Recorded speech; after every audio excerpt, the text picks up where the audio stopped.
"Sit somewhere else. Nobody wants to watch a man babysit his own mother."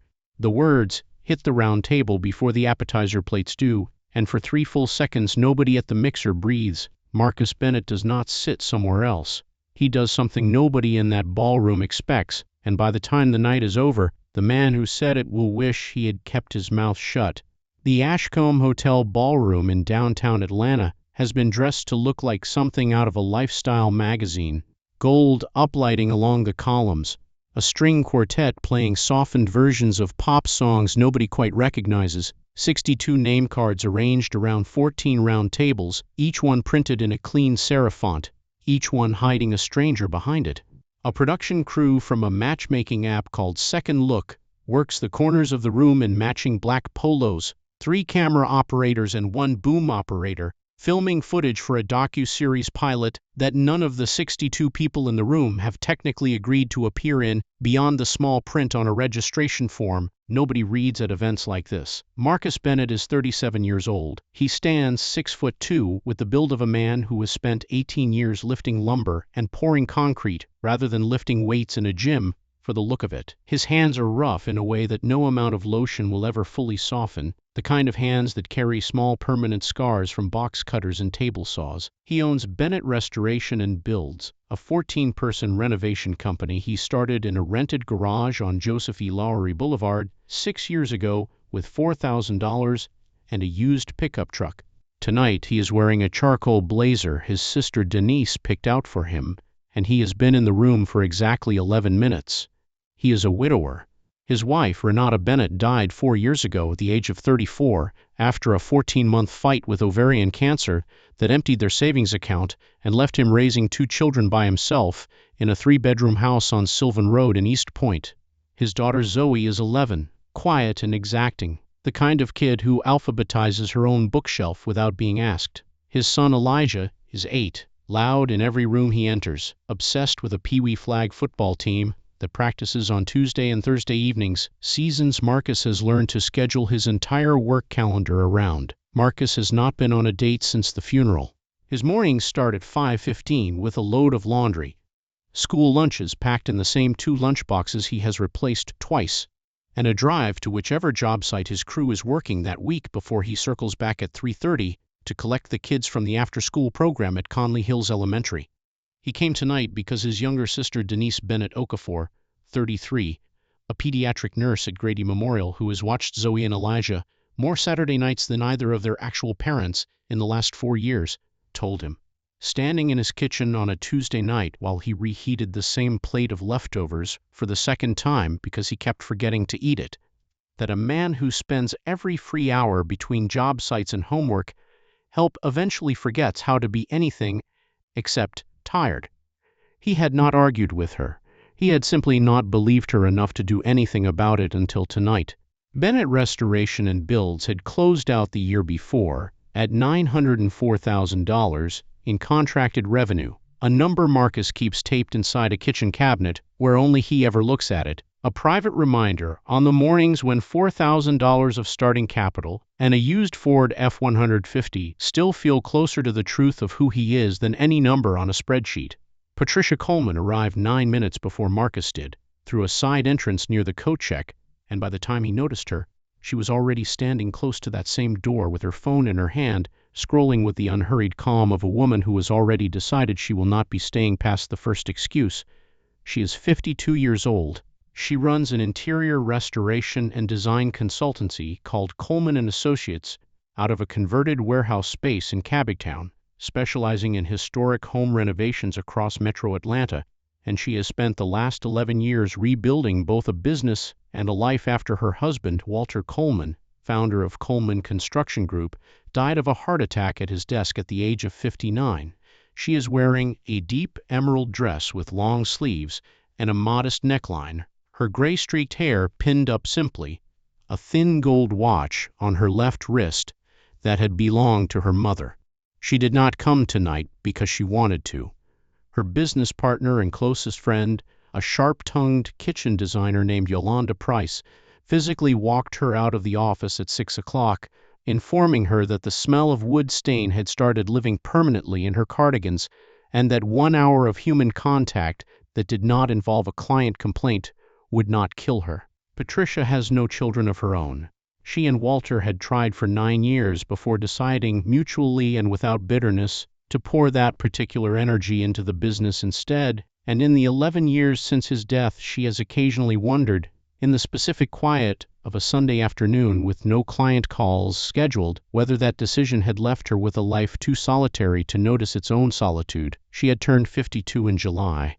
She had spent the 2 weeks before tonight's mixer telling Yolanda, in 4 separate conversations, that she was too old for events like this, and Yolanda had told her, in 4 separate and increasingly blunt responses, that 52 was not a diagnosis.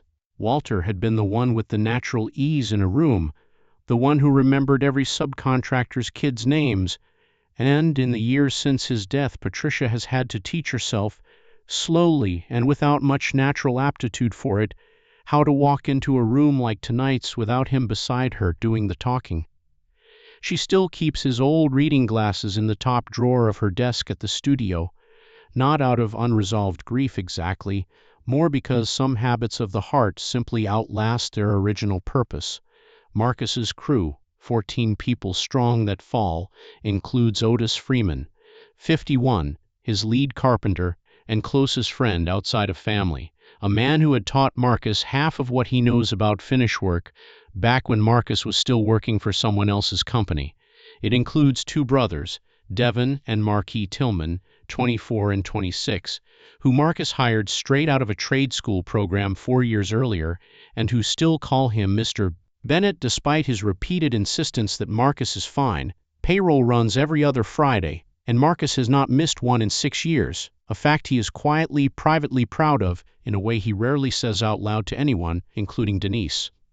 8 minutes before the chemistry round begins, a woman in a navy pantsuit approaches Marcus near the hors d'oeuvres table and introduces herself as Priya Desai, a casting associate for a home renovation series called Renovation Nation that is currently scouting independent contractors across 6 southeastern cities for a segment on small businesses rebuilding historic neighborhoods. She had noticed his name tag and recognized Bennett Restoration and Builds from a bungalow renovation on Boulevard that had circulated in a local design blog. She hands him a business card, tells him to call the number directly rather than the general casting line, and moves on before he can decide whether the conversation had been real or simply part of the evening's performance. He slides the card into his blazer pocket without much thought, the kind of card a busy man collects a dozen of a year and rarely follows up on. The host, a woman named Brooke Ellison in a champagne-colored blazer, taps the microphone twice at the front of the room. "Time for our chemistry round," she announces, and a ripple of nervous laughter moves through 62 strangers who all understand, on some level, that the pairings about to be read out loud were not chosen by chemistry at all, but by whichever combination the producers believed would generate the most usable footage. Brooke begins reading names. "Marcus Bennett," she says. "Patricia Coleman." He stands. He crosses the room. He sees a woman near the coat check look up from her phone, register the sound of her own name, and begin the same short walk from a different angle. They reach the assigned 2-top near the window at nearly the same moment. He pulls out her chair because his mother raised him that way and because it costs him nothing. Patricia gives him a small, measured nod. Not quite a thank you. More an acknowledgement that the gesture had been offered and received. That is when the laugh starts. It comes from 3 men leaning against the marble bar 11 feet away, all in their late 20s, dressed in the kind of tailored blazers that photograph well and fit poorly on anyone without a personal trainer. The one in the center, a slim man with gelled hair and a signet ring on his right pinky finger, leans toward his friends and says the line about babysitting his own mother in a voice pitched exactly loud enough to travel to the surrounding tables without technically counting, in his own mind, as loud enough to be rude. His name, though Marcus does not know it yet, is Bradley Voss. He is 29 years old, and he is the youngest vice president in the history of Voss Capital Partners, a boutique lending and investment firm founded by his father, Harold Voss, 31 years earlier. Marcus hears it. He does not move at first. He picks up the water glass in front of him and takes a sip he does not particularly want, buying himself 3 seconds to decide what kind of man he is going to be for the rest of the night. Something old and familiar rises in his chest. Not the sharp, bright heat of sudden anger, but the duller, heavier weight of a feeling he has carried into rooms like this one more times than he can count. He thinks, unbidden, of a cookout in Lithuania 6 years earlier, his cousin's backyard, a distant uncle making a comment about Renata's weight that had made 3 other men laugh, and Marcus standing 4 feet away with a paper plate in his hand saying nothing, laughing along in the thin, polite way a person laughs when silence has already failed him and joining in feels like the only shape left to make with his face. Renata had not brought it up on the drive home. She had looked out the passenger window the whole way and had barely touched him for a week afterward. He sets the water glass down. He does not announce a decision to himself. He simply stands, picks up his chair, and carries it around the small table until it sits beside Patricia's rather than across from it.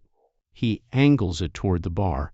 He sits. Now the 3 men at the bar see him directly, watching them, close enough that any second comment would have to be said to his face instead of behind it. Bradley Voss stops mid-sip. Marcus takes a breath, holds it a beat longer than comfortable, and speaks in a voice that does not rise but that carries. "Yall, got something else to say. Say it where I can hear it," he tells them. Whispering doesn't make it less ugly. It just makes you smaller. The last 4 words come out slightly unsteady, not from fear but from disuse. From a man who has not spoken up out loud like this in longer than he wants to admit. Nobody at the bar produces a comeback. One of Bradley's friends, a taller man in a burgundy tie, mutters something about it being a joke. "Man, relax." And Marcus turns his head just enough to answer him directly. "I heard the joke," Marcus says. "I'm still waiting on the part that's funny." The tall man does not attempt a second try. Bradley Voss sets his glass down, looks at his friends, finds nothing there, and turns his attention very deliberately to the wine list, studying it with the concentration of a man who has suddenly developed a genuine interest in Burgundy varietals. Patricia does not thank him. She understands, in a way most people in that room do not, that thanking him would flatten the moment into something smaller than what it was. Instead, she looks at him directly for the first time and asks a question nobody else would have thought to ask. "You okay?" she says. Marcus turns his head toward her. He looks at her properly for the first time, not the half glance from across the ballroom floor, and something in his chest reorganizes itself into something quieter and more specific. Working on it, he tells her honestly, and she gives him the smallest nod he has received from another adult in longer than he can remember, an acknowledgement rather than approval, rare in a way that lands harder than applause would have. They leave the mixer together at 9:40, walking out through the lobby while Brooke Ellison is still collecting feedback cards near the stage. Patricia suggests a quieter place in Cabbage Town near her studio, a converted warehouse bar that does not apologize for its music by playing it too loud. He follows her car in his own truck. She orders an old-fashioned. He orders black coffee because he is driving and because he wants to remember the conversation clearly. "What you did back there does not make you some kind of hero," she tells him after letting the silence sit for a full minute, and he does not flinch, because he had already guessed some version of that sentence was coming. "I know," he says. "I've watched men perform versions of that for 20 years, she continues. "Most of the time they want a thank you. Some of them want more than a thank you." He agrees with her without defending himself, and something about the agreement, offered without argument, seems to surprise her more than the chair had. Over the next 2 hours they trade pieces of their lives across a small round table lit by a single candle in a glass jar.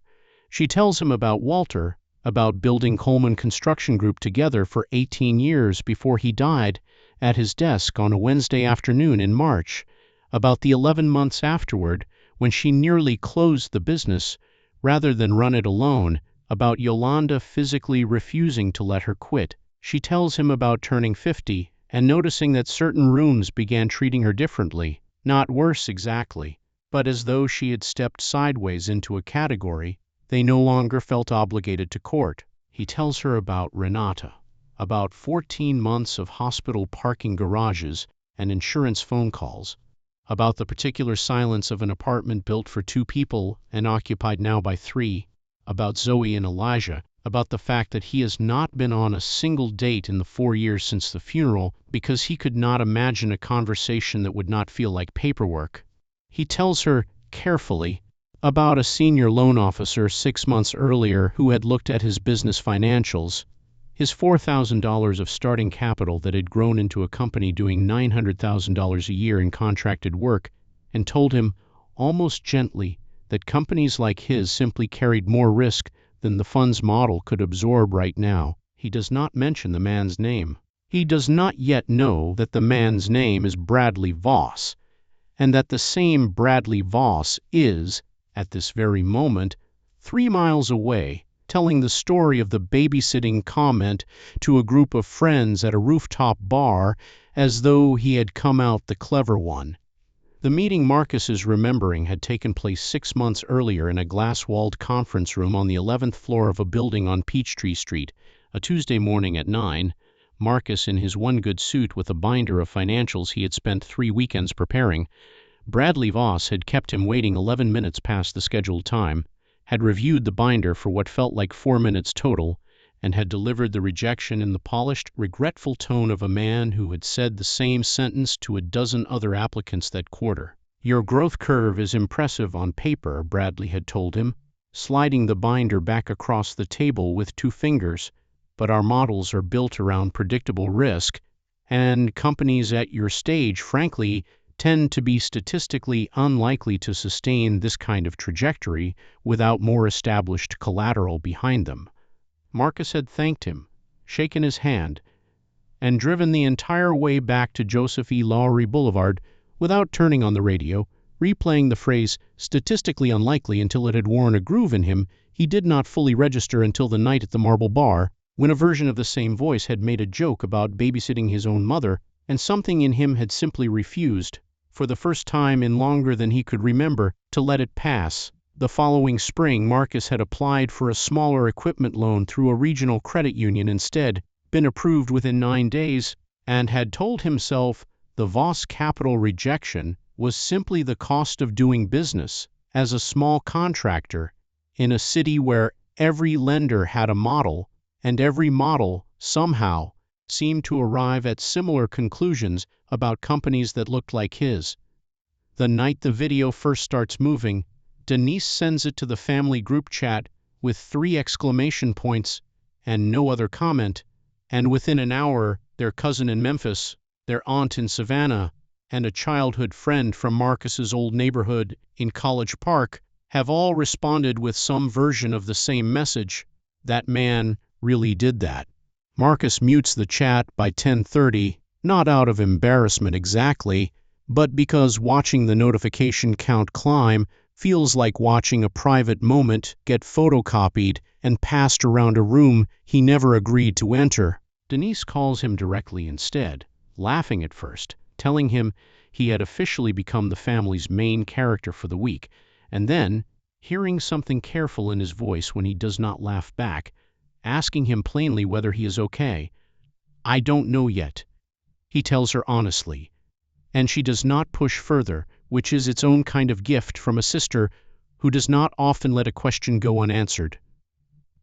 4 days pass. On the second morning, Yolanda forwards Patricia a video that has appeared on 3 separate social feeds, filmed from the Marble Bar by someone standing near Bradley Voss, 41 seconds long, showing Marcus standing, lifting his chair, and delivering the line about whispering not making it less ugly. The caption reads, "Watch what this man does when they try to embarrass him at a singles mixer." By the time Patricia opens it, the video has 800,000 views. The comments arrive in 2 competing currents. Some calling Marcus a gentleman, others speculating cruelly about Patricia's age, her appearance, what a man that good-looking could possibly want with a woman who could, as one particularly popular comment puts it, be his mother. Patricia reads for 90 seconds before setting the phone face down on her studio's cutting table. "One of them called me ma'am in the tone that turns ma'am into an insult," she tells Marcus over the phone that evening. "I don't want to be somebody's viral lesson about kindness," she says. "Understood," he tells her, and he means it completely. What Patricia does not tell him that first night, though she will tell him weeks later in the gallery, is that the comments had not actually hurt in the way she expected them to. She had braced for cruelty about her age and gotten it in volume, and had discovered that 20 years of standing in rooms where collectors 20 years her junior spoke to her slowly, as though explaining a painting to a child, had built a kind of scar tissue she had not fully appreciated until she needed it. What had actually unsettled her, lying awake that first night with the phone face down on her nightstand, was a smaller, quieter fear underneath the noise. The fear that a man capable of that kind of public defense might also, eventually, expect something in return for it, might file the moment away as a debt she had not agreed to owe. It would take her most of the next 2 weeks, and one very direct conversation with Yolanda over a bottle of wine, to admit to herself that the fear said more about the men who had come before Marcus than it did about him. The fallout does not stay online. On Saturday evening, 3 days after the mixer, Marcus takes Zoe and Elijah to a barbecue restaurant on Cascade Road to celebrate Elijah's flag football team clinching a spot in the league semifinals, and a woman 2 booths over recognizes him from the video, leans toward her table, and says, loudly enough for the children to hear clearly, that she did not realize men still did that for attention. Elijah asks his father in the car afterward what the woman meant. Marcus tells him, as plainly as an 8-year-old can absorb it, that some people think being kind is the same thing as putting on a show, and that they are wrong, and that the difference matters more than anything a stranger in a booth thinks she understands. Elijah accepts the answer, the way children accept most adult explanations, provisionally, filing it away for later use. On the following Monday, a general contracting client named Whitfield Development, midway through a $220,000 renovation contract with Bennett Restoration and Builds on a mixed-use property in Old Fourth Ward, places a call to Marcus, informing him that the project's oversight committee has decided to pause the contract pending a review of scheduling concerns that had never once been raised in the 4 months prior. Marcus does not need to be told who sits on that oversight committee to suspect a connection, though he cannot prove one yet. He loses $11,000 in already invoiced labor that week, while 3 of his crew members sit idle, and he tells no one at home how close the number sits to the edge of what his company can absorb in a bad month.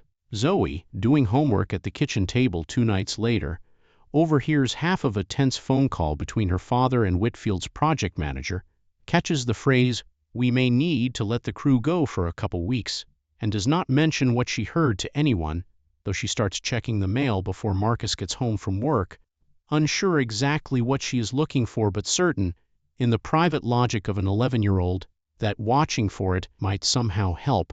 Patricia's business feels its own version of the pressure that same week. A longtime client in Buckhead, midway through a $60,000 library renovation, emails Yolanda directly rather than Patricia to ask, delicately, whether it might be better for a different designer to finish out the project, citing a preference for keeping the work, in the client's words, more discreet going forward. Yolanda does not forward the email to Patricia for 2 days, debating whether to handle it herself, before finally showing it to her over coffee at the studio. Patricia reads it twice, sets her phone down, and tells Yolanda to write back that Coleman and Associates would be glad to finish the project as contracted, and that if discretion means pretending not to know a client had made the request for the reason she suspected, she was not particularly interested in supplying it. The client does not respond for 11 days, then sends a short note apologizing and asking Patricia to continue. She does. She tells Marcus about it only once, in passing, and does not bring it up again, though he notices she stops mentioning that client's name in casual conversation altogether. The following week, First Magnolia Community Bank, which holds Bennett Restoration and Builds' existing $200,000 line of credit, sends a letter requesting an accelerated quarterly review of the account, a request Marcus's accountant tells him is unusual outside of a missed payment, of which there have been none in 6 years. Marcus spends $400 he does not particularly want to spend having a business attorney review the letter, and is told, with a shrug, that nothing in it is technically improper, only unusually well-timed. 10 days after the mixer, Marcus attends a fall fundraiser at Conley Hills Elementary, an evening he had committed to volunteering for months earlier, setting up folding tables in the gymnasium for a silent auction that funds the school's art program. A father named Preston Ashworth, whose daughter is in Zoe's class and whose family sits on the school foundation board, recognizes Marcus from the video and makes a point, in front of 4 other parents near the raffle table, of asking him whether he charges by the hour for chair-moving lessons, a comment delivered with a smile calibrated to seem harmless if repeated back to him later. Marcus finishes setting up the last 2 tables without responding, then spends the rest of the evening near the punch bowl watching Zoe help staff the bake sale table, and does not mention the comment to anyone that night. Though Denise notices, when she picks up the kids the following weekend, that her brother has gone quieter than usual, in a way she recognizes from the year after Renata died. At Zoe's middle school, a classmate finds the video and shows it around during lunch on Wednesday, and by Thursday afternoon, Zoe comes home quiet, in a way Marcus recognizes instantly as trouble folded small enough to carry without being noticed. She finally tells him at the kitchen table, over macaroni she has barely touched, that a girl named Ashley had called her father famous for embarrassing an old lady, and that she had not known what to say back. Marcus sits with that sentence for a long moment before he answers her honestly. Sometimes people make jokes about things they don't understand, he tells his daughter. That doesn't mean you did anything wrong, and it doesn't mean I did either. Zoe nods slowly, the way an 11-year-old nods when she wants to believe a thing more than she currently does. A week after the mixer, on a Thursday evening, Marcus drives to Patricia's studio in Cabottown because she has texted him a single line, "Come by after 7. I'll be the only one there." The space occupies the ground floor of a converted textile warehouse. Exposed brick along 2 walls, sample tile boards, and fabric swatches. Organized along a long steel table, 3 finished renovation photographs mounted near the door. She walks him through the space without offering wine, showing him a photograph of a 1920s bungalow on Boulevard she had restored the previous year, room by room, describing decisions about original heart pine flooring and salvaged mantels with the specificity of someone who had stood in the dust of the demolition herself. The bell above the door rings. A woman in a charcoal wool coat lets herself in with a key, keys already in hand, the easy confidence of someone who belongs there. This is Yolanda Price, 49 years old, Patricia's business partner of 15 years, and she does not bother pretending she has not seen the video. She looks at Marcus for a long, assessing moment. "Are you here because you see her?" Yolanda asks him directly, "or because you like how it looks standing next to her?" The question lands in the room the way a dropped glass lands, and Marcus understands immediately that this is the question Patricia has not yet allowed herself to ask out loud. He gives Yolanda the only honest answer he has. "I think I'm here because I see her," he says, "but there's a video with almost 1 million views out there, and I'd be lying if I told you I've managed to keep that completely separate in my own head all week. I'd like to say I'm certain. I'm not yet." Yolanda studies him. "That is a very honest answer," she says finally. "It is also the wrong one to say out loud in this room tonight." She leaves without another word. Patricia does not speak for a long time after the door closes. When she finally does, she tells him she thinks he should not stay tonight, that she is not angry, only that she cannot be the place where a man works out his own uncertainty. He understands. He leaves without arguing, and he does not knock again. 10 days of silence follow. Marcus spends most of them convinced he is doing the honorable thing, giving Patricia the space she asked for, and a smaller, quieter part of them suspecting he is simply doing the thing he has always done best, which is retreating into work until a feeling loses its edge. He picks up 2 additional small jobs that week that his crew did not strictly need, a bathroom remodel in Grant Park and a deck repair in Kirkwood, filling the hours between school pickup and bedtime with drywall dust rather than with the phone call he keeps deciding not to make. Denise calls him on the 10th night and tells him bluntly that he is confusing silence with respect, that Patricia asked him to leave the room, not to disappear from her life entirely, and that a man who cannot tell the difference is not being respectful, he is hiding. Marcus sits with the phone in his lap for 15 minutes before he calls Patricia back. When she answers, he tells her simply that he wants to see her, that he understands if the answer is no, but that he would rather ask than assume. She tells him to come to the studio on Wednesday. Bring coffee, she says. Don't bring flowers. Flowers are for people still trying to convince each other of something. He goes on Wednesday with 2 coffees from a shop on Memorial Drive she had mentioned once in passing. She asks him one question and tells him to take as long as he needs to answer it honestly. If there had been no video, she asks, no room full of strangers, no chance for any of this to look like something to the outside world, would you still have moved your chair? He tells her the truth, that he cannot answer a question about a version of that night that never happened, that anyone who claims they can is lying to themselves or to her. But I can tell you something else, he says. I saw you standing near that side door 4 seconds before I ever sat down at my own table, and the thought that went through my head before anything else happened that night was that you looked like the only real person in the room. That thought did not come from a camera. It came before any of this started. She listens. She tells him, in turn, about the small, ugly thought she caught in herself the night of the video, the half-second impulse to let Yolanda shape the story publicly, to control the narrative before the internet controlled it for her, and how she had talked herself out of it only after several long minutes rather than immediately. Neither of them is cleaner than the other, she tells him. They are both standing under the same uncomfortable light, both trying not to flinch. She pulls a second chair into the middle of the gallery floor, across from her own, and they sit there for 3 hours negotiating, in plain terms, what pace they both need. No interviews, no further public comment. Wednesdays, she decides, will be a standing thing between them, unhurried, deliberately ordinary.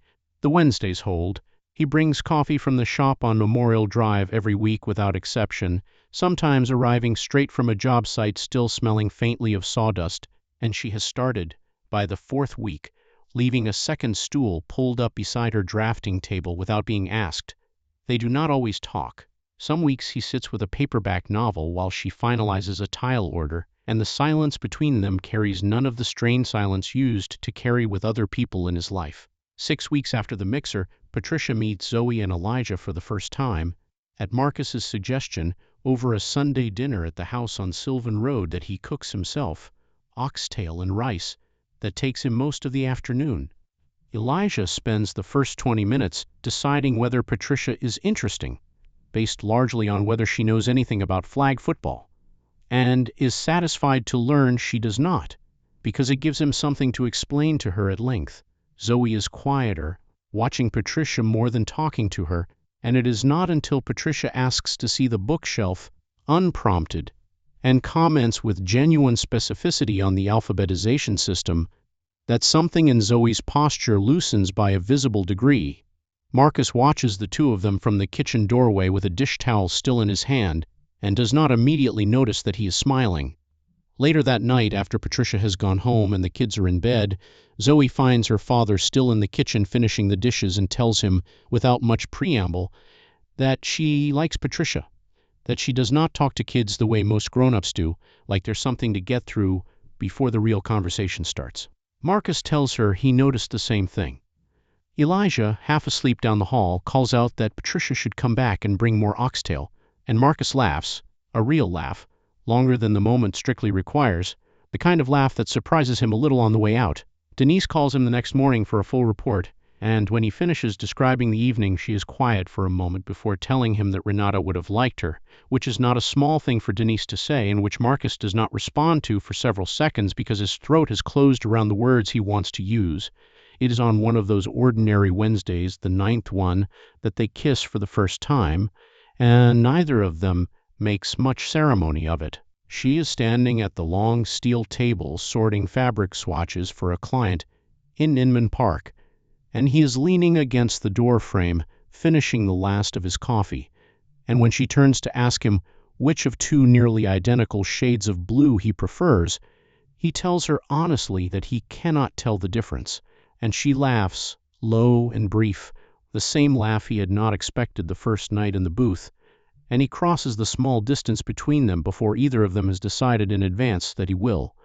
Afterward, she tells him, matter-of-factly, that she had been wondering for 3 Wednesdays how long he was going to take to do that.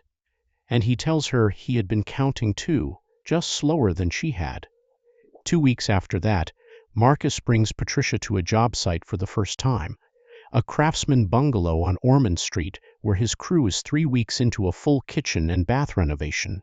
She walks the site in a hard hat he keeps in his truck for exactly this purpose, running a hand along a stretch of reclaimed hard pine, flooring his crew salvaged from the original subfloor, rather than replacing it wholesale, asking sharp, specific questions about joist spacing and moisture barriers that make 2 of his crew members glance at each other with visible surprise.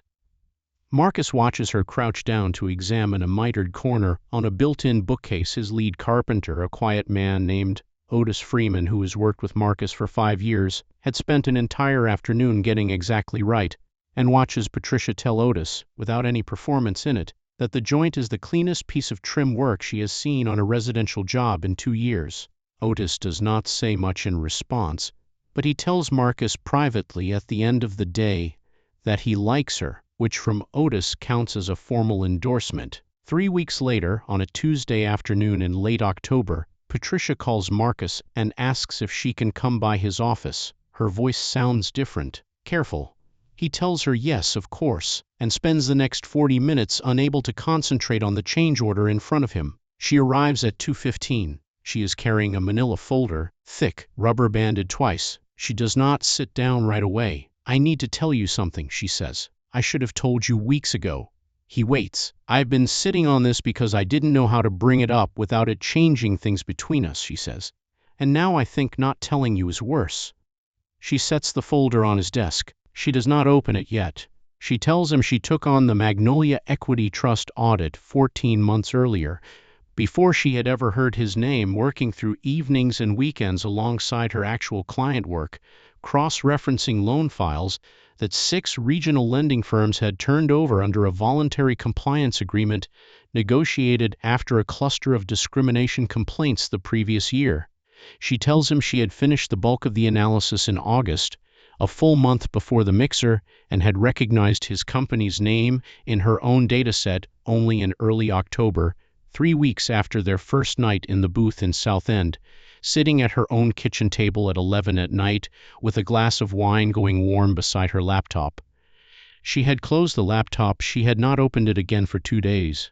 She tells him she had genuinely considered, for those 2 days, simply never mentioning it, letting the audit publish anonymized the way it was originally designed to, letting his case number stay a case number instead of a name attached to a man she had, by then, already started to care about in a way she had not expected to again at 52. What stopped her, she says, was realizing that protecting him from the truth and protecting herself from an uncomfortable conversation had started to look identical, and she did not want to build anything with him on that kind of foundation. Patricia walks into Marcus's small rented office space near the Joseph E. Lowry Boulevard garage, carrying a manila folder she has been holding on to, she tells him, for nearly 4 months. She has recently completed an 11-month compliance audit for a nonprofit called the Magnolia Equity Trust, a role she took on after Walter's death in honor of his belief that small contractors deserved fairer access to capital than the industry generally offered them. The audit examined lending patterns at 6 regional firms, cross-referencing loan denials against business financials to identify statistically anomalous rejection rates among Black-owned contracting companies. One of the 6 firms was Voss Capital Partners. One of the anonymized case files in that audit, Denial Code 7441B, dated 6 months earlier, belonged to a company with $900,000 in annual contracted revenue, $4,000 of original starting capital, and a loan officer's internal note describing the applicant's growth trajectory as, in his own words, statistically unlikely to be sustainable. Marcus goes very still. He does not say anything for a moment. He looks down at the folder, then at Patricia, then back at the folder. The company was Bennett Restoration and Builds. The loan officer was Bradley Voss. Marcus sits back in his chair. He exhales slowly, like a man setting down something heavy he had been carrying so long he had stopped noticing the weight of it. "That was the loan for the second crew," he says quietly. "That was supposed to get us to 12 people by spring." "I know," Patricia says. "I read the file 3 times before I connected the name." He gets up. He walks to the small window that looks out over the garage lot, hands in his pockets, and stands there for a long moment without saying anything. He is thinking about the 11 minutes Bradley Voss had kept him waiting in that glass conference room, about the 2 fingers that had slid the binder back across the table, about 18 months of 18-hour days spent proving, one paid invoice at a time, a growth curve a 29-year-old had once called statistically unlikely to sustain itself. He is thinking, too, about how strange it is that the same man's carelessness at a bar had somehow, indirectly, led him to the one person who had finally handed him the proof in writing. When he turns back around, his face has settled into something calmer than Patricia expected. "What happens if I say no?" he asks her. "If I ask you to leave my name out of it?" "Then it stays anonymous," she tells him. "The pattern still gets published. Your file just becomes case number 7441B in a footnote instead of a name in a headline. Nobody will know it was you, unless you want them to." He is quiet for a while longer. "I don't want to be anonymous," he says finally. "I spent 6 months being told my own numbers didn't add up. I'm done letting somebody else write the footnote." Patricia had tried reaching the company twice in August through the general contact line listed on its website, leaving 2 voicemails that were never returned because Marcus's overworked part-time bookkeeper had, at the time, been screening calls aggressively after a run of predatory refinancing scams targeting small contractors across the city. Marcus sits with the folder open on his desk for a long time before he speaks. 22 other companies, Patricia tells him quietly, denied under similar internal notes over an 18-month period at Voss Capital alone.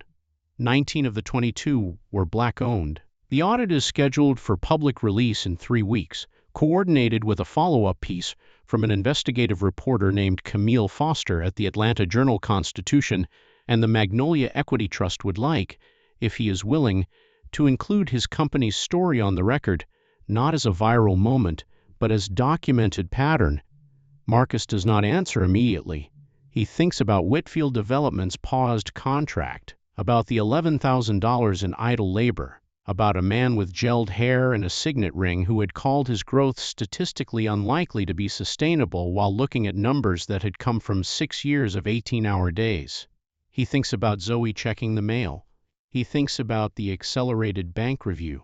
He tells Patricia yes. In the days immediately following the viral video, before Patricia's folder ever reaches his desk, 3 local news producers and 1 national morning show booking assistant reach out to Marcus directly, each one offering some version of the same segment. The good man who stood up for the older woman, 5 minutes of airtime, a studio couch, a box of tissues placed just out of frame for effect. Marcus declines all 4, partly because Patricia had asked him to, and partly because something about turning that night into 5 minutes of packaged sentiment feels, to him, like handing strangers a version of himself he does not fully recognize. Denise tells him he is turning down free publicity for his business, and he tells her that some kinds of publicity cost more than they're worth.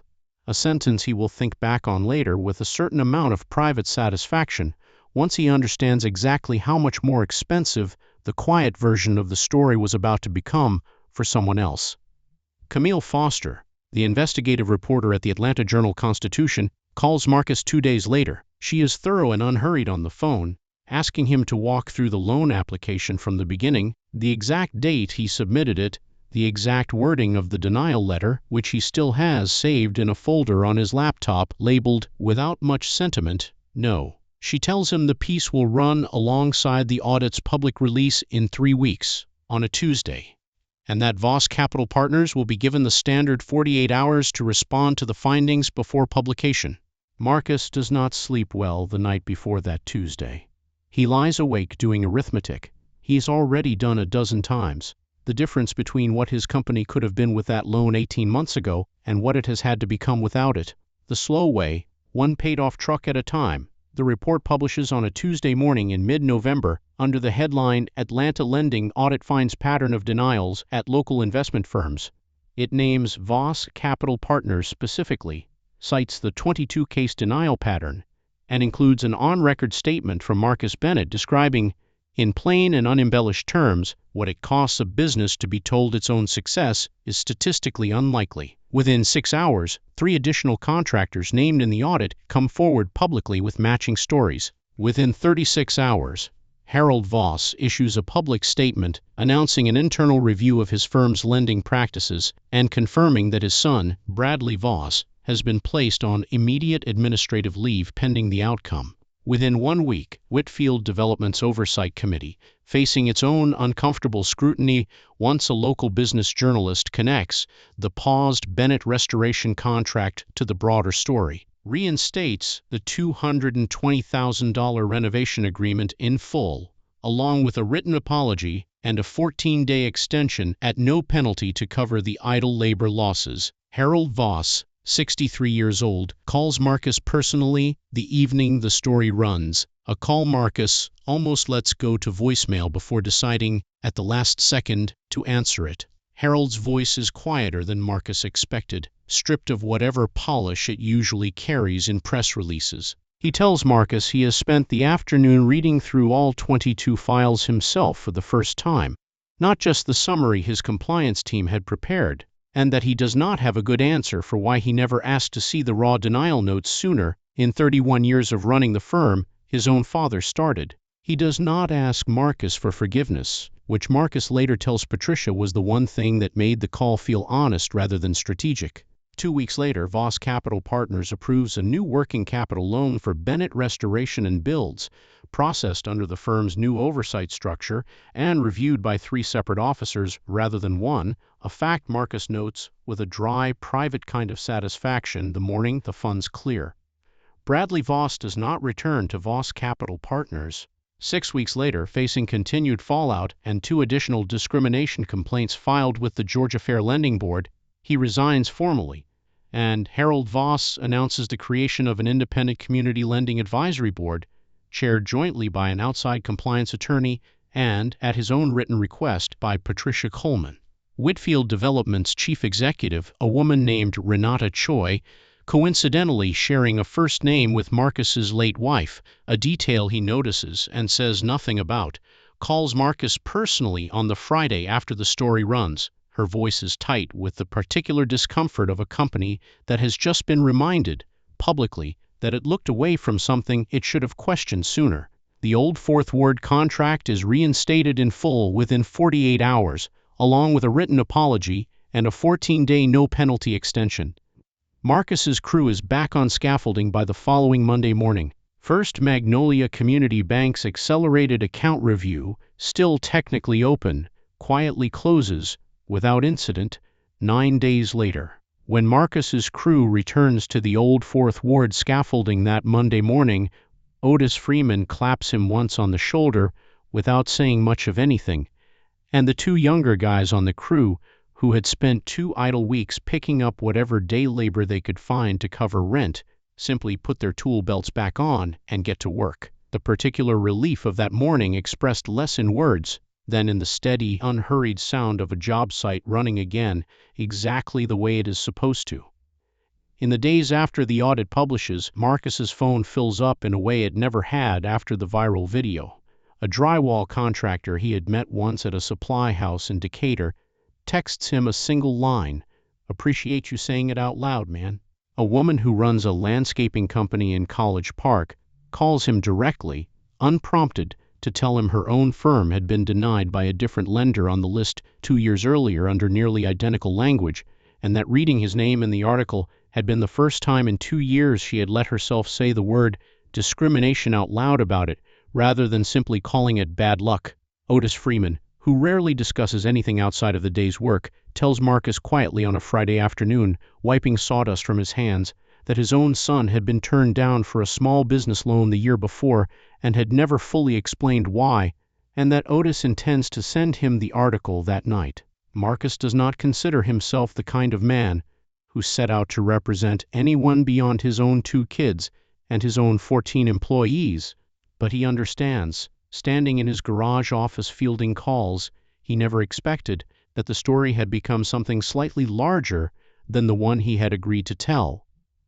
At home that week, Marcus sits Zoe and Elijah down at the kitchen table and tells them, in language sized for each of them, what has been happening for the last month. Zoe listens with the folded arms seriousness of a girl who has been quietly worried longer than her father realized. So the video wasn't the bad part, she says finally. It was just the part everybody saw. Marcus tells her that is exactly right, and something in the way he says it makes him suspect his daughter has understood the entire shape of the last month better than he gave her credit for. 18 months pass. Bennett Restoration and Builds grows from 14 employees to 31, adding a second crew and a dedicated apprenticeship pipeline that Marcus builds in partnership with a workforce reentry program for formerly incarcerated Atlanta residents, $340,000 in new annual revenue directly attributable to the Whitfield contract's completion and the referrals that followed it. Marcus establishes a modest scholarship fund through a local trade school, $4,000 a semester, named quietly for Renata, covering tools and certification fees for single parents entering skilled trades.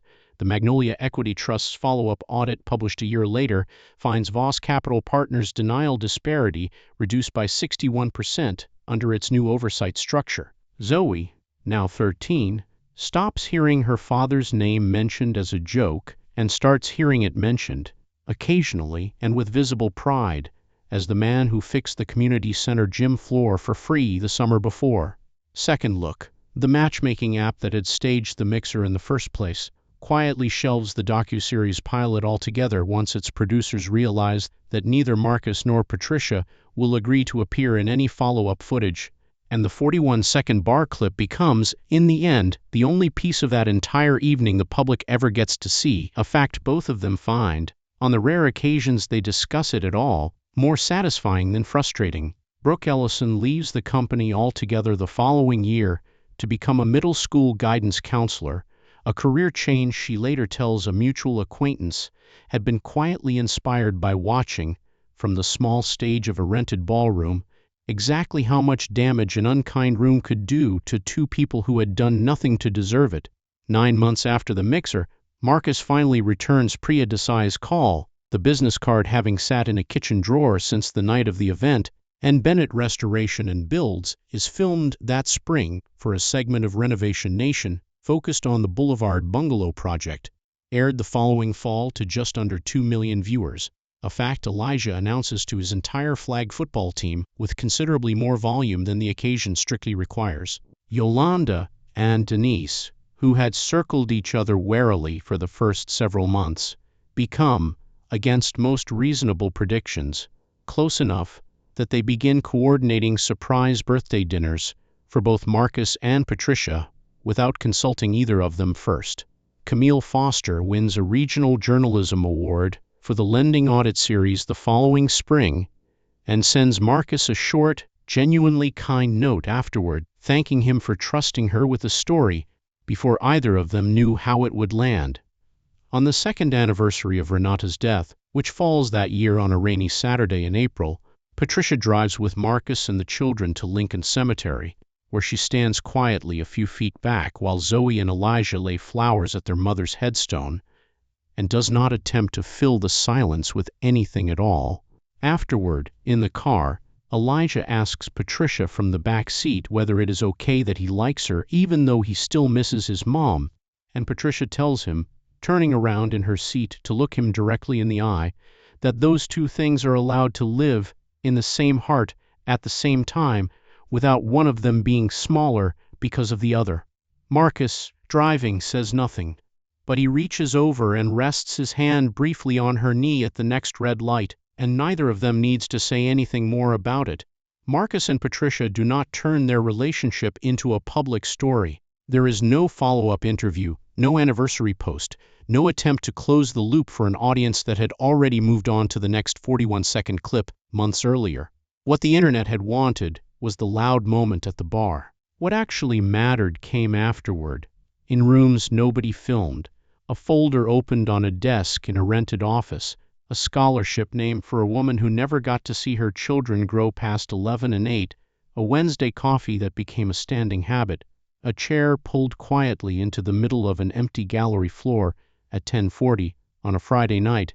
In September, 11 months after they met, when Marcus takes a small, plain gold band from his jacket pocket and tells Patricia that the internet had thought pairing them was the joke, and that they had been wrong, because sitting down beside her had been the first honest decision he had made in 4 years, and everything real that had happened since had started there. She says yes. There is no camera in the room. There is no one left to convince.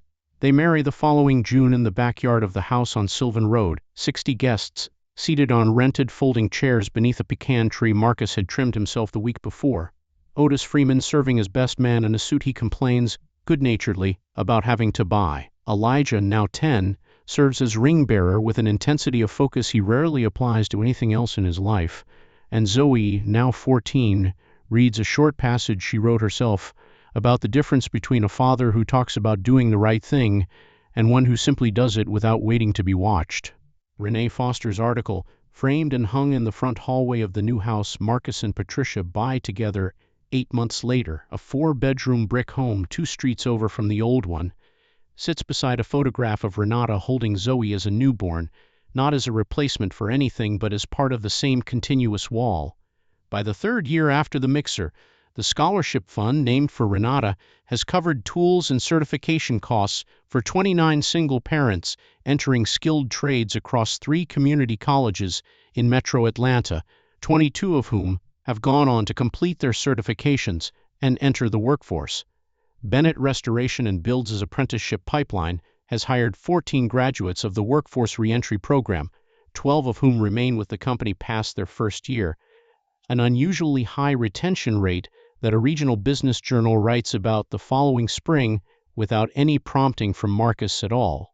At the trade school's spring ceremony that same year, Marcus is asked to say a few words before handing out the semester's scholarship certificates, and he keeps the remarks short, telling the room of 29 parents balancing night classes with day jobs and bedtimes that the hardest part was never the work itself, it was believing anyone thought the work was worth investing in. Zoe, sitting in the second row beside Patricia, records the whole thing on her phone. Not for anyone else, she tells her father afterward, just for the 2 of them to keep. Bradley Voss, after 8 months of what several former colleagues described to Camille Foster, on background as a quiet and difficult period, relocates to Charlotte and takes a compliance-adjacent role at a smaller firm, a job he holds, according to public records Camille checks a year later out of simple professional habit, with noticeably less visibility and considerably less pay than the one he lost. Marcus and Patricia do not turn their relationship into a public story. So here is what I want to leave you with tonight. Somewhere in your own life, there was probably a moment when the easy thing was to stay quiet, to laugh along, to let the small cruelty pass because passing it felt safer than naming it. And there was probably, if you think hard enough, a moment when you did the harder thing instead, when you moved your own chair. It does not have to be a big story. Some of the bravest ones are small enough to fit in a single sentence. If you have one, I would genuinely love to read it in the comments below. If tonight's story moved you even a little, a share helps it reach someone else who might need to hear it today, and a comment tells this channel exactly which moments are landing and which ones to tell more of. This is a fictional story, created for entertainment and reflection, and any resemblance to real individuals or events is not intended. Thank you for spending this time with Marcus and Patricia, and for still believing, after everything, that good men and quiet courage are worth telling stories about.